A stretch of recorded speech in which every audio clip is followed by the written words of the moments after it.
दोस्तों नमस्कार, मेरा नाम है सत्येंद्र और आप देख रहे हैं द बवाल। इस वक्त मैं मौजूद हूं कैलारस में भारतीय जनता पार्टी की कार्यालय पे। आज शाम को चुनाव प्रचार का पहिया थम जाएगा। सारे दल 5 बजे तक अपनी सभाएं करके केवल और केवल जनसंपर्क करेंगे। भारतीय जनता पार्टी की यहाँ की तैयारियाँ कैसी हैं, अब उन तैयारियों को जान लेते हैं। हमारे साथ बात करने के लिए यहाँ मौजूद हैं कैलारस शहर के व्यापारिक समाज के सबसे बड़े नेता ब्रजेश बंसल जी, जहां से इनकी पत्नी 2 बार से नगर पालिका अध्यक्ष रही हैं। और मैं आपको बता दूं कि जब केंद्रीय मंत्री, पूर्व सांसद और वर्तमान विधानसभा अध्यक्ष नरेंद्र सिंह तोमर जब चुनाव लड़े थे, तब इनकी शहर से वोट दिलवाने में महत्वपूर्ण भूमिका रही थी। कैलारस शहर से किस तरह की तैयारियां हैं, मैं उनके पास चलता हूं, उनसे जान लेता हूं। ब्रजेश जी, चुनाव के लिए महज केवल 2 दिन बचे हैं, 7 तारीख को वोटिंग होनी है। कैलारस शहर में किस तरह की तैयारियाँ हैं? कैलारस शहर में बहुत अच्छी तैयारी है। भारतीय जनता पार्टी प्रत्येक बूथ पर निचले स्तर तक कार्यकर्ता भारतीय जनता पार्टी का मौजूद है और चुनाव हम बहुत ही अच्छे वोटों से चुनाव जीत रहे हैं। और आपको ये देखने को जल्दी मिलेगा कि 4 तारीख को मुरैना और श्योपुर लोकसभा हम अपना सांसद जीत के और दिल्ली भेज रहे हैं। मैं बात करूं अगर यहाँ कैलारस शहर की, तो शहर में आपकी भूमिका प्रमुख रही है, क्योंकि आपकी पत्नी वर्तमान में भी नगर पालिका अध्यक्ष हैं और उससे पहले भी नगर पालिका अध्यक्ष रही हैं। यहाँ पर खासा वैश्य वर्ग का वोट है। वैश्य वर्ग के वोट पर किस तरह प्रभाव डाल पाएंगे आप? देखिए, वैश्य वर्ग का वोट अधिक से अधिक संख्या में हमको मिल रहा है और वैश्य वर्ग के अलावा और सर्व समाज का वोट, और भी कईयों समाज हैं यहाँ कैलारस में निवास करते हैं, एक अकेला वैश्य वर्ग नहीं। और हमको अधिक से अधिक वोट भारतीय जनता पार्टी को मिल रहा है और सारी पोलिंगें हम चुनाव जीत के जाएंगे। आप ही के समाज से प्रत्याशी हैं रमेश गर्ग, बसपा से उम्मीदवार हैं और इस बार हाथी काफ़ी मजबूती से है। इस बार आपके संगठन की और आपकी किस तरह की तैयारियां हैं, क्योंकि ज़्यादातर शहर का जो रुख निकल के आ रहा है, कुछ लोगों का कहना है कि बसपा की ओर वोट करेगा, खासकर वैश्य समाज का वोट, क्योंकि शहर में सबसे प्रमुख भूमिका वैश्य समाज की होती है।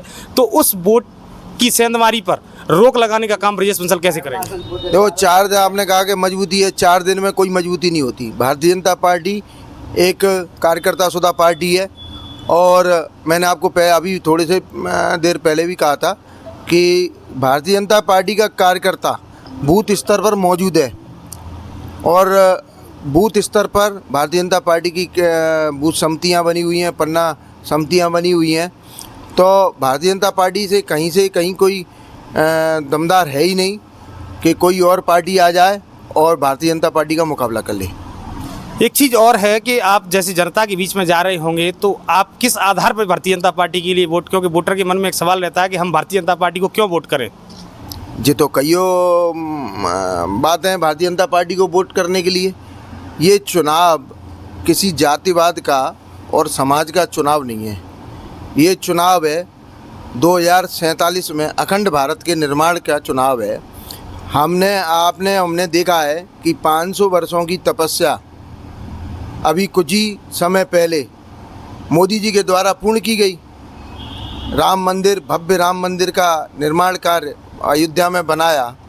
धारा 370 किस तरीके से, जब विरोधियों ने चैलेंज किया था कि हम धारा 370 नहीं हटने देंगे, आपने देखा कि एक देश में 2 निशान 2 प्रधान चल रहे थे। ये कुरीति हमारे मोदी जी के द्वारा, हमारे शीर्ष नेतृत्व के द्वारा मिटाई गई। और अभी आपने देखा होगा, अभी पश्चिम बंगाल का आपको पता नहीं है। पश्चिम बंगाल में अगर हमारे बीच का कोई व्यक्ति अगर वहाँ निवास करता है तो वहाँ देखो कि वहाँ कितना हिंदू परेशान है। और आपने देखा होगा पिछले विधानसभा के चुनाव में भारतीय जनता पार्टी ने जो ताकत लगाई थी, लेकिन वहाँ हमें सफलता नहीं मिल पाई। लेकिन आगे आने वाले समय में वहाँ पश्चिम बंगाल में भी सफलता मिलेगी। और जो मैंने आपको अभी बताया कि 2047 में अखंड भारत का जो निर्माण का सपना है, बेरोजगारी हटाने का जो लक्ष्य है, हमें घर घर में आपने ये क्या कहते हैं, किसान सम्मान निधि की जैसे आप यहाँ पे, मैं मुरैना श्योपुर संसदीय क्षेत्र की बात करूँ कि यहाँ पर आप टक्कर किससे मान रहे हैं, हाथी या हाथ? भारतीय जनता पार्टी की टक्कर में कोई नहीं है, ना हाथी है ना हाथ है। भारतीय जनता पार्टी बहुत ही भारी बहुमतों से चुनाव जीत रही है। ये दोनों तो कई पीछे रह जाएंगे, बहुत पीछे रह जाएंगे। तो ये थे मेरे साथ भाजपा के नेता ब्रजेश बंसल, जिनका साफ तौर पर कहना है कि हाथी और हाथ कोसों दूर तक रह जाएंगे और फूल खिलेगा। यहाँ इस भाजपा के कार्यालय को जो संभाल रहे हैं, मैं उनके पास चलता हूँ। क्या नाम है सर आपका? मेरा नाम रामवेद धाकड़। रामेश जी, किस तरह की तैयारियां चल रही हैं चुनाव को लेकर? चुनाव को सारी तैयारियां कार्यकर्ता बूथ स्तर पर अपना काम कर रहा है और अपन पूरी तैयारी के साथ सबसे संपर्क में आ गए। और अब मैं आपकी विधानसभा की बात करूं, आपकी विधानसभा में 2 दिन बाद वोटिंग होनी है। वोटिंग के बाद कितना प्रतिशत मतदान होकर निकल के सामने आएगा? भारतीय जनता पार्टी को कितने वोट मिलेंगे प्रॉपर जौरा विधानसभा से? अपन भारतीय जनता पार्टी जौरा विधानसभा से चुनाव जीतेगी। ठीक है, क्या नाम है आपका सर? मेरा नाम बीरेंद्र बसड़िया है। बसड़िया जी, क्या लग रहा है इस बार? इस बार हमारी सीट निकल रही है भारतीय जनता पार्टी की। मुरैना श्योपुर से? मुरैना श्योपुर क्यों जीत से। रही है भारतीय जनता पार्टी? भारतीय जनता पार्टी ने कार्य किए, अच्छे कार्य किए, मोदी जी ने कार्य किए। मोदी जी के नाम पर भारतीय जनता पार्टी विजय प्राप्त कर रही है। ठीक है, आपका क्या नाम है सर? मेरा नाम है हजारीलाल धाकड़। धाकड़ साहब, शिवराज सिंह चौहान यहाँ से मुख्यमंत्री थे मध्य प्रदेश से, उनको पद से हटा दिया गया।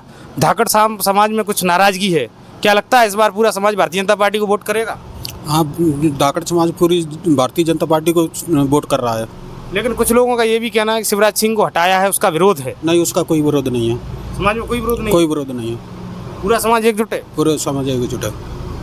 तो आप देख सकते हैं, ये भारतीय जनता पार्टी के तमाम सारे कार्यकर्ता हैं जो भारतीय जनता पार्टी की जीत का दावा कर रहे हैं, और इस दावे का पता तो 4 तारीख को ही लगेगा। कैमरा पर्सन ऋषि के साथ सत्येंद्र सिंह, कैलारस।